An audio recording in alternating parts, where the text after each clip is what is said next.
বাংলাদেশের বিচার বিভাগের স্বাধীনতার লড়াই দীর্ঘদিনের। বর্তমান অন্তর্বর্তী সরকারের আমলে বিচার বিভাগের সংস্কারে বেশ কিছু পদক্ষেপ নেওয়া হয়েছে। রাজনৈতিক প্রভাবমুক্ত, স্বাধীন এবং দক্ষ দুর্ভোগ মুক্ত বিচার বিভাগ গড়ে তুলতেই নেওয়া হয়েছে এসব পদক্ষেপ। এবার বিচার বিভাগের জন্য পৃথক সচিবালয় প্রতিষ্ঠার মাধ্যমে এই সংস্কার কার্যক্রমকে পূর্ণতা দিতে যাচ্ছে সরকার।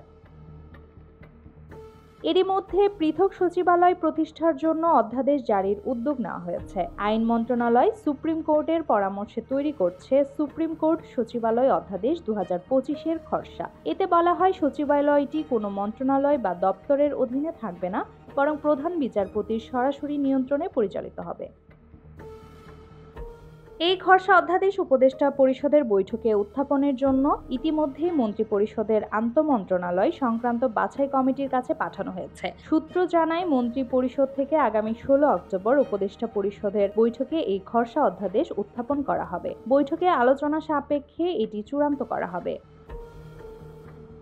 সংবিধানের 22 ও 109 অনুচ্ছেদ এবং মাসদার হোসেন মামলার ঐতিহাসিক রায় এই উদ্যোগের ভিত্তি। বহু বছর ধরে বিচার বিভাগ নির্বাহী বিভাগের ছায়ায় কাজ করলেও এই অধ্যাদেশের মাধ্যমে সেই সম্পর্ক চূড়ান্তভাবে ছিন্ন হবে। সম্প্রতি হাইকোর্ট সংবিধানের 116 অনুচ্ছেদ বাতিল করে পুনরায় সুপ্রিম কোর্টের হাতে ফিরিয়ে দিয়েছে বিচারকদের নিয়ন্ত্রণ ক্ষমতা। 5 দশক আগের হারানো স্বাধীনতা ফিরে পাওয়ার আশা দেখছেন আইনজীবী সমাজ।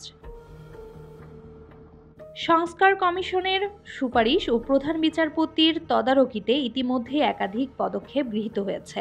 জুডিশিয়াল সার্ভিসকে পৃথক ক্যাডার করা, দেওয়ানি ও ফৌজদারি আদালত আলাদা করা, হেল্পলাইন ও পেপার ফ্রি বেঞ্চ চালু করা, এমনকি বিচারিক কূটনীতির উদ্যোগও। বিশেষজ্ঞরা বলছেন, এই অধ্যাদেশ পাশ হলে বিচার বিভাগ কেবল স্বাধীনই নয়, স্বচ্ছ ও জবাবদিহিমূলক এক নতুন ব্যবস্থায় প্রবেশ করবে।